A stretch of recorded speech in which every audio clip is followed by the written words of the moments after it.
Hey guys, it's Chrome with Church of Wolf's Grove. It's been a while. We've gotten some craziness going on still, as you all probably know. I want to try to finish up the big blue book known as Ray Buckle's Complete Book Witchcraft. I'm not going to cover every little detail in it, because there's some stuff that's really just too far to get into. So, today we're going to be Lesson 8. In my book, it's page 137. It's marriages, births, deaths, and channeling. Channeling I'm going to use a whole other video in itself, because that's just another really in-depth thing to get into, and I'm not going to try and incorporate that in with what we're doing today. Two of the books I want to refer you to really quickly is Hand Fasting. It's by Raven. I'm going to try and pronounce it because I'm going to butcher it. Candela and Tanny Schwarzenstein, something like that. Good book. It was made in, let's see if I can find a date here.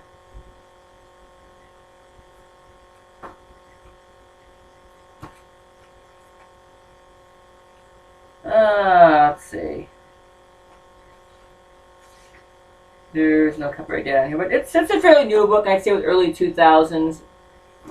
Now what I want you to refer to, if you can still find, this is an 84 version, I believe.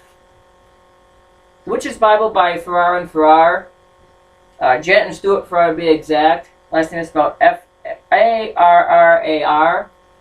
It's got, you see my little tabs here, it's got all the different things in the book. We'll get back to this in a second. But it basically has all your rituals, you know, Esbits, Sabbaths, Wickening, Hand Fasting, Requiem, first degree, second degree, third degree, a whole bunch of stuff. We'll back to this in a little bit. Okay, so a hand fasting, as most of you know, is mostly a year and a day, when I say a practice wedding. Usually everybody includes your member of the pagan faith, or the witchcraft community, however you want to put that in there, to see how you're going to get along. The term is also used in pagan weddings as a hand fasting ceremony, which basically means a legal marriage in the witchcraft community. But the whole purpose for a hand fasting is how it's going to go. How are we going to get along, and so on and so forth. Anyway. So, going into the book, it basically gives you what a hand fasting is, the hand fasting rite. It gives you some rituals that you can either do verbatim or you can do on your own. You can create your own. Most of us do that anyway. And then we're going to go into, it's going to go into, I believe it talks about how to perform the ritual and stuff like that. So, you got three books you can choose from to do a hand fasting ritual. Now, for you in the ministry out there who are ordained ministers and that kind of thing, work with your clients. Give them what they want, do everything they desire. You know, it's going to make your church, your group look professional, look good, so on and so forth. I'm just going to flip through here because we got a bunch of other things in here that I'm not going to cover right now.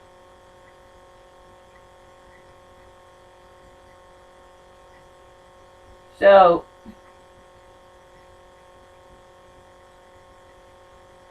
okay, interesting.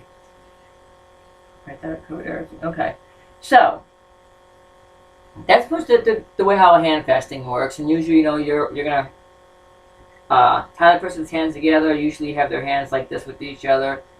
If I had my spouse here, I'd show you how to do it exactly, but You have the minister, the officiant, tie the person's hands together like this, loosely. You're going to go around the wrists, up over the hands, kind of like a arch, wrap around again, and loosely tie a knot, or however you want to do it. It's fine, it doesn't really matter. That's how I was taught. So, now, wickenings or baptisms, and requiems or funerals. I'm going to go over here for a second. Which is Bible. It has in here, again, hand fasting ritual. You can kind of sort of see the hands tied there. And again, I must say that I'm not endorsed by any of these books. I don't get credit for using their books in any of my videos. It's just books that I've learned from and used over the years. Most of these books are probably about 20 years old. But I'm not endorsed by any of these companies. I'm not endorsed by any of the big pagan writing companies out there. I don't get credit for using the books. I just use what I have and what I was taught by. So, I have to say that. And again, it goes into the preparation, the ritual itself, so on and so forth. Let's get into the requiems or funerals. For the pagan community or witchcraft community, we tend to do funerals for other things other than humans. Pets, mostly. We do stuff for our pets. We've all been through it. We've all been there. It goes without saying, do what you do for a human being, do what you do for an animal. If someone calls you and says, hey, one of my pets passed away, it was a pet lizard, pet iguana, whatever. I'm pagan. Yeah, I like to have a funeral for it or a requiem for it. Don't deny them. Do something simple, something nice. It's not that hard to do. It takes you maybe 15 minutes. I know it sounds weird, but it does happen. You have had a pet for 15, 20 years.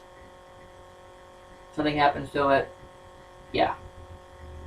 A pagan minister will go out and do that. It's just something we do, something we offer, because else we probably won't do it. As far as rituals go for funerals, again, the same applies for the hand fasting. It's what the client wants. There'll be, certain prayers, certain songs, that kind of thing. I'm going to tell you right now, for both weddings and funerals, and probably wickenings and baptisms as well. And if someone finds this out, please let me know, because I'm having one heck of a time trying to find pagan songs online. Whoa. Guys, it is hard. So, if anyone knows any websites that have some good pagan songs on it, either just the lyrics or both, or just the songs or both, please let me know, because I can't find anything anywhere. I find little bits and pieces here and there, and I copy and paste them and make documents when I can. But again, it's very hard to find pagan-based songs on the internet. Even if you know for somebody, be as compassionate as possible. Again, whether it be for a human or pet. Let the person tell you, I want this, I want that. That's how I want this done. So I want this to be taken care of. Be kind, be considerate, because it's taking a toll on them. Sit down with them a couple days after their pet died, the person died. Get everything written down, get everything to a T. What I usually do for anybody that I'm going to do this for, how I would do it would be, I take a little notebook, I write it all down. It's just for everything: weddings, requiems, and for hand fastings, requiems, and wakenings. You go a couple days before, or a couple weeks before. With death, you really can't plan that. It's like, hey, Reverend Horn, a family member died, and we need to do this like really, really quick. I get it. Go a day before, a couple days before you want to do something, before they plan something. Get everything written down. That's what you can. Get nicely typed up. Is this okay for the ritual? Yay or nay? Tweak if it needs to be tweaked, and go and do it. Awakenings and handfasts, you can do more of a plan. You have more of a planning gap. But funerals and requiems, you got like a few days sometimes to do these things. But try to be as professional as possible and try to make them as easily on the family as it can be.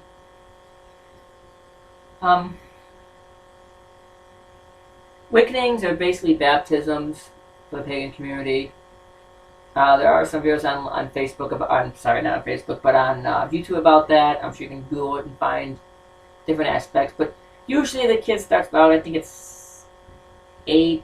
When they can start comprehending and understanding what a baptism is, you go and you have your child baptized in the pagan faith or the witchcraft community, however you want to put it.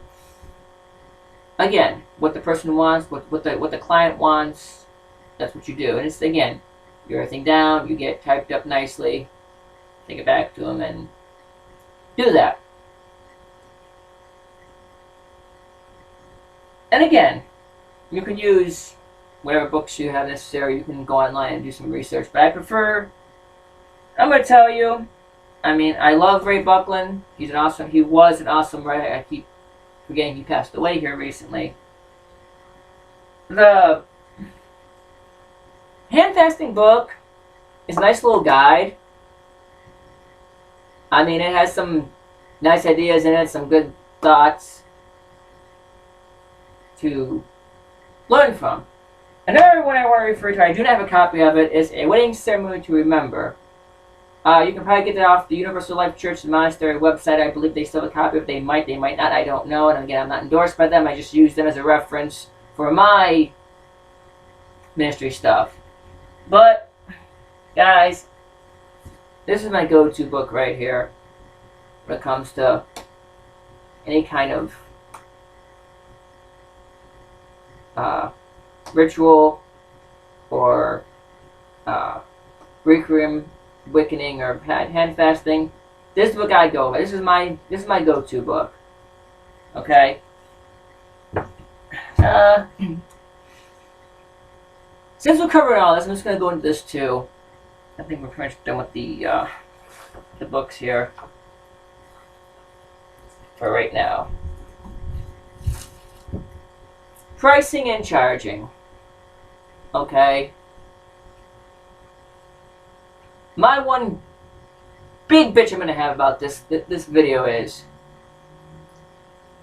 I don't care about charging for hand fastings and awakenings. But guys, if you're a witchcraft community minister, I ask of you so kindly, don't charge for requiems. Don't charge someone for their loss. If they want to give a donation to you of, say, $200, $100, $50, whatever, just take it kindly and say thank you. But please don't charge someone for their loss. I think that is utterly ridiculous. If anyone's already gone through grief, you know, I'm just going to say this. You know, people are expensive, yes. Pets are a lot more expensive. $500, $1,000 to cremate a large dog, for example. Even small little cats, kittens. We did go through this last year. $85 for a kitten. No bigger than my hand. Just don't do it. If they want to give you something for coming out and say gas money or drive time or whatever, hey, what I owe you, instead of saying nothing, simply say, if you want to give a donation to the organization, that's fine. I'm not going to charge you for this. I do not think that is proper for a grieving family of any human or animal to be charged for their services. Just keep that in mind.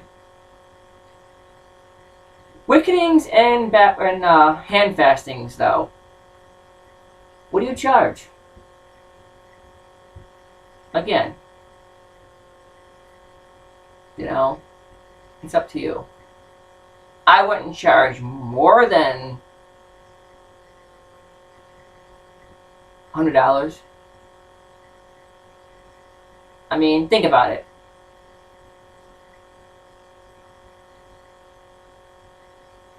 I usually charge $25, $50.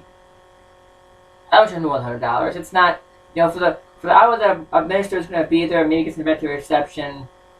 Sometimes we do, sometimes we don't. It's not a big deal. But to charge $400 and $500 for services, come on, guys, really? $100 on the high end, $25 on the low end. You gotta consider, you know, when you're doing a wedding for somebody or a baptism for somebody in the pagan and witchcraft community, especially hand fastings. Ugh, let me get started. Well, I'm just gonna go there. At least in the state of Ohio where I live, a wedding certificate's at least $75. Between $25 and $75, somewhere in there, that bracket. Then you have to do all the preparing, food, all that stuff. Don't gouge people. Okay, don't price gouge people because, you know, you want to make that extra buck, you want to make that extra money. That's not how the pagan community is supposed to be. And if you want to do other weddings too, besides, if you want to do like I do, if you want to do outside the pagan community, you can do it. You just have to learn the rituals of other religions. I mean, that can get a little complicated at times, that can get a little sketchy, but you always say you're a non-denominational minister, which means you can do everything. Awakening, I was no more than $35, $40. I mean, again, it's not dire need of giving somebody, having to charge somebody a large amount of money to do something that's you're going to be there maybe an hour. So keep that in mind.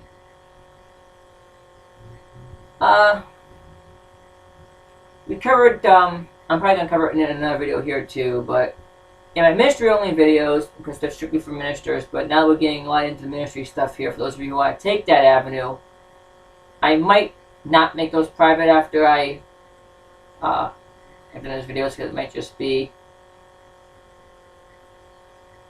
a little more in-depth, and it'll be a little more beneficial as I think about it for all to see. But getting into the whole aspect of performing ritual for these three life events, keep what I said in mind. So, not much mention of things I didn't cover. Real quick here.